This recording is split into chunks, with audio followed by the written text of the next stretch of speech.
Hi, everybody. Hi. This is truthwaverising, and I'm Becky, and this is my other host, Stuart. And I'm sorry that we missed our last Monday show. Stuart was under the weather; he wasn't feeling good, so we're here. We're here. We're gonna talk and do another show and see how you guys like it. And if you do like it, please give us a thumbs up, a follow, a share, a like, whatever you think, a comment. That'd be great. We'd highly appreciate that. So how you doing, Stuart? Okay. Okay. Yeah, share with millions. Yes, share with millions. Make us a household word. A household Truthwave word. Rising. Everyone loves that name. Yeah. I say the name like when that eyes brighten up. It's like, oh, really? Wow. What a That name. one in Storage Smashers of Florida, because I was just uploading a video to TikTok of the flea market from yesterday, and it was pretty good. There was a lot of people there.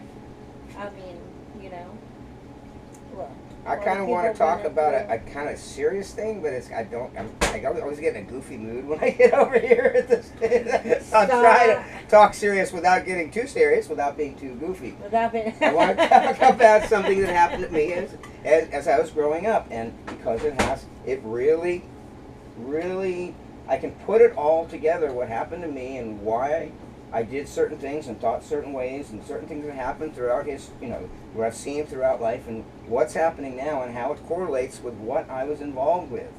And it's kind of real and it's kind of serious. And this is kind of the thing that people really, should pick up on if I could communicate it right, because I'm just figuring it out myself. Because I was a young child. My parents, I had a regular childhood. My mother and father were, upper middle class. My father was, Martin Marietta, really respected guy. If you have the marathons on TV, he'd be on the VIP channel. I'd see him on TV. He was a very, very prominent guy. My mother, and then my parents divorced. My mother had, wig salons around town in the Orlando area. She was prominent in all kinds of things, and then they got divorced. And then my mother got involved. Now this is the story.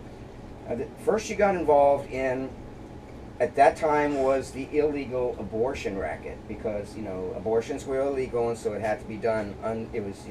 So she would, she was working with a doctor that was supplying the abortions, and she was, first she started the area swingers club, and then she got heavy into cocaine. And then she got involved with this doctor. Your mother did? Yes, she did. And then she got after the divorce, and then she got involved with the abortion racket, And this is the not good 60s in 60s or 70s, I guess 70s, early 70s in Orlando area. This is a real story, and it kind of shakes me up to say it. But anyway, so from there, that was only the beginning. Because as I see what's happening now, I see Jeffrey. My mother became involved. She set up this compound in Pine Hills outside of Orlando area, where when I'd go to visit, my parents were divorced, so I'd go to see my mother. And, she was dealing heavy drugs, and there was all kinds of women there, young girls and things.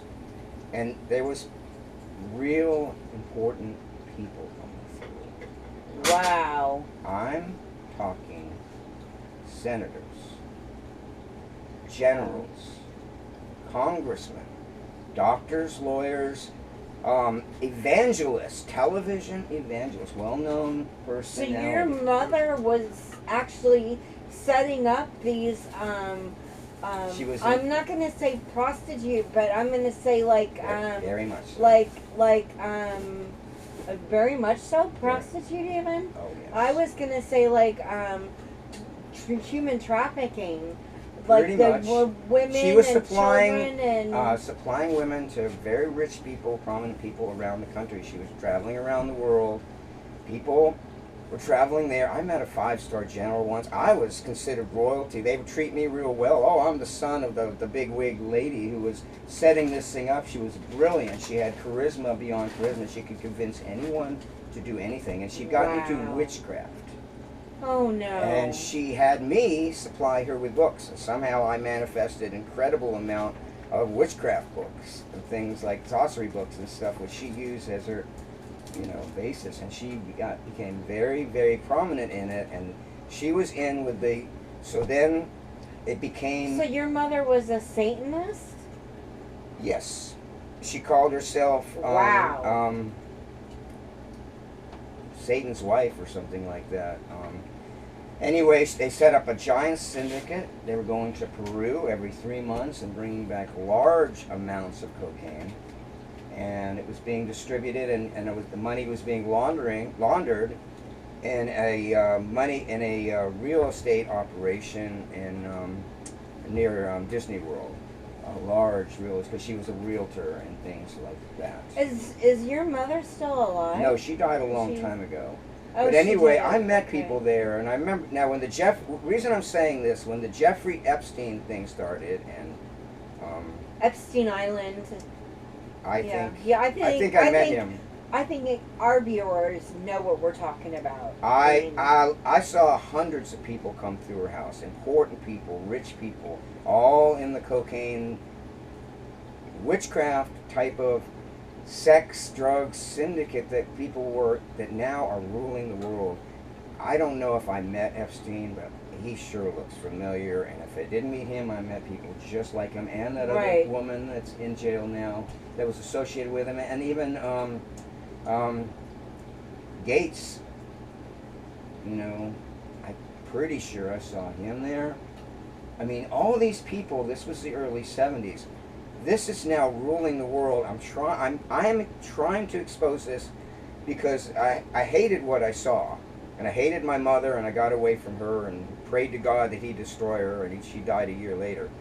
And I thought she was the most evil thing in the world, and I wanted to undo what she did. I thought she was open Pandora's box, and She probably did. she had power, she had ability. Right. And she set things loose.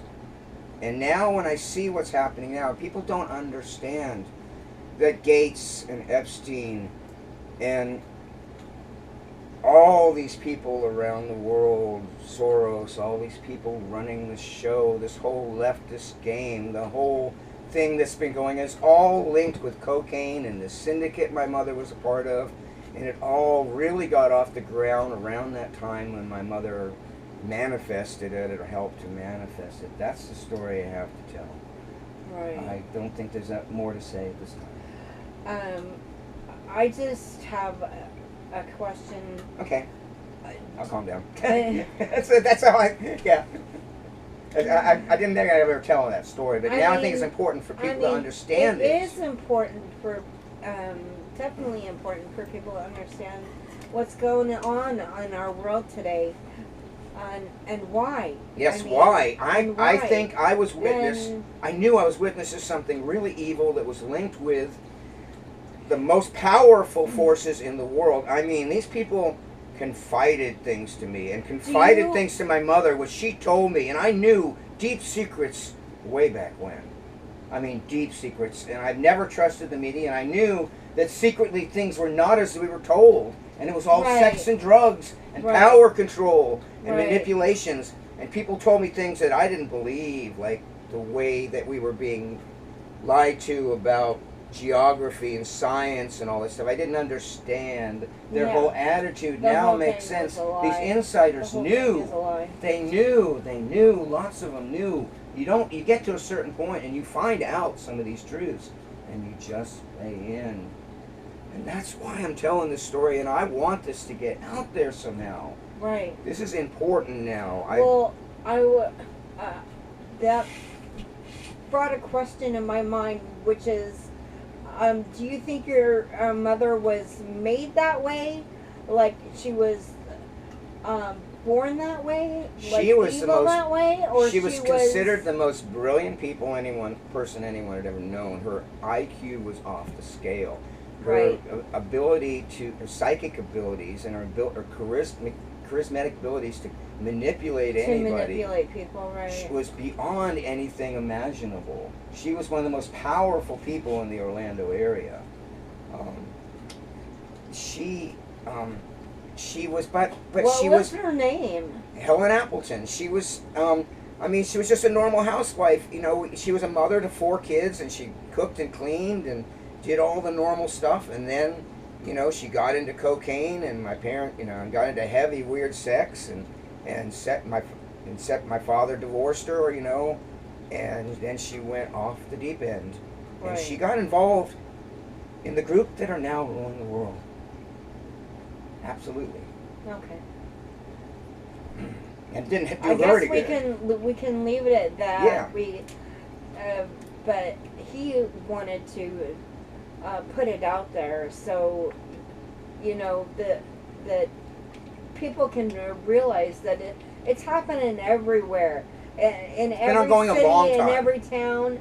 And it's been going on a long time. Corruption goes real deep. It does. It really goes deep, and they have incentives, and they have a certain thing that's become a science now, but it's been that way for a long time. Oh, but this is the latest manifestation of it.